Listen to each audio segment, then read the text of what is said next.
on from where we were last time. We were looking at the Kimura just from a knee shield position. So we talked about the preliminary defense. Last week was obviously from here. I'm trying to get close to Carl. I want to try and hug his head, win the underhook, and flatten him out. And then I can start to work passing positions to get into top game. Carl can take an advantage of that. Again, it's one hand versus two, so he can stop this. And we talked about how he could make the grip come over into the Kimura position. Now, Carl's goal is to bring my head towards the mat, and he gets a bend in my arm. He glues the elbow to my body, and then he's starting to bring my wrist behind the back. So we talked about last time when we ended up here, if my left hand was floating, I could actually just tripod up and put my left hip over my hand. Try to put it behind my back now, and then I just turn my body. And from there, then I could free my leg and move into side control.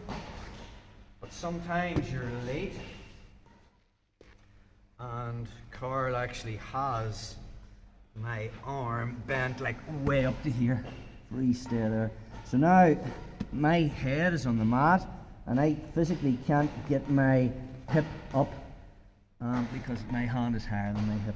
So another thing I can do from there is I can post my head on the mat, my right hand's on the mat, and even if Carl's bending this up just to the point where I'm about to tap, I can physically lift my leg and step over and cup my hand behind the back of my hamstring. And if Carl tries to continue the movement from there, it's going to be very difficult. And notice the way my left knee's on, off the mat.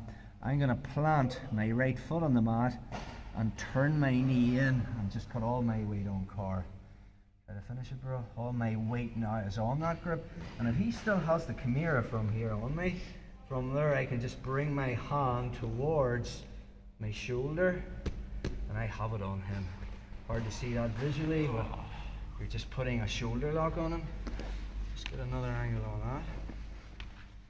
So from this knee shield half guard, I'm going to start to work the cross face. He's going to get the Kimura, but now he's brought me forward, and he's taking my hand well away from my wrist.